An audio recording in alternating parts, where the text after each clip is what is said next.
Now, meanwhile, the Russian President Vladimir Putin and the Belarusian leader Alexander Lukashenko are meeting today in Russia's Far East. Ostensibly, they're there to discuss Soviet successes in space, today marking the 61st anniversary of the first Soviet man in space. But of course, the war in Ukraine likely to dominate conversations in private. And joining me to discuss all of this is our foreign affairs commentator, Doug Herbert. Doug, this meeting today comes at a rather fraught time for both Lukashenko and Putin, doesn't it? Yeah, look, these two leaders, there's no other way of putting it, they have been thick as thieves throughout this war. As you know, on the day around the invasion, Putin said that he will consider an attack on Belarus an attack on Russia. So sort of echoing the NATO language, an attack on one is an attack on all. Since then, obviously Belarus was the staging ground for this invasion. Obviously tanks and Russian hardware was elsewhere, but they came in from Belarus in great numbers. When they retreated, when they withdrew from Kiev after the defeat there, a lot of those tanks went back to re-equip and regroup to Belarus. And it's now from Belarus that a lot of those tanks are going to try to get themselves back up to fighting fit, as they would say, in the Kremlin and regroup with the focus, as we just saw Rob talking about, on the east to come.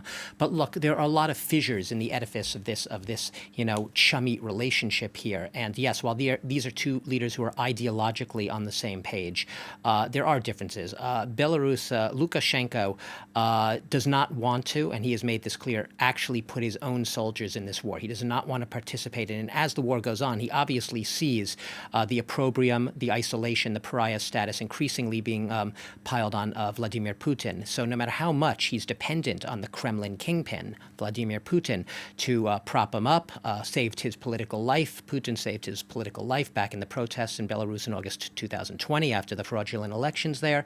No matter how much he's dependent on Putin, he does have his differences there. He's also made it clear, Lukashenko, that he wants to participate in the Ukrainian-Russian so-called negotiations that are ongoing right now. No matter what form they take, he's at least showing that he wants to give himself the aura of a man who had peace in mind, peace at heart. But let's make no bones about it. This meeting today of these two leaders, yeah, it was a show of solidarity on the ideological front, but it was really also a dog and pony show, a propaganda-fueled dog and pony show. Two leaders who are right now very much on the back foot, even if they don't care to admit it, but doubling down more than ever. Putin did say today the West will never isolate Russia or hold Russia back. He said that the war in Ukraine was the inevitable choice, and he said it was the right choice. That's where Putin is as of today. Interestingly, Doug, at the same time, it does seem that the war in Ukraine is driving more countries into the arms of NATO. Sweden and Finland saying that they're both eyeing NATO membership sooner rather than later. Why is that? It's remarkable. Why is that? Because of the Russian invasion of Ukraine. You're absolutely right. The Nordic neighbors, Finland and Sweden, have both been non-aligned countries until now. Yes, they've been partners with NATO, but they have not been members. Why the about face? Well, right now, the Finnish intelligence agency, they're going to be putting together a report, giving it to the MPs there to discuss.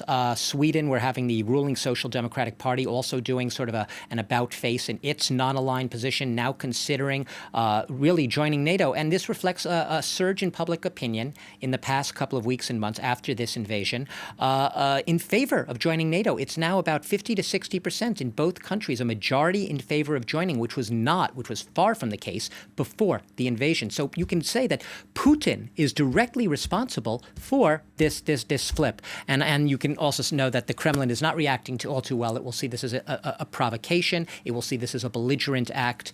So watch this space, but it's very interesting that Finland and Sweden are perhaps as soon as this summer going to ask for membership. Douglas Herbert for now. Thank you very much.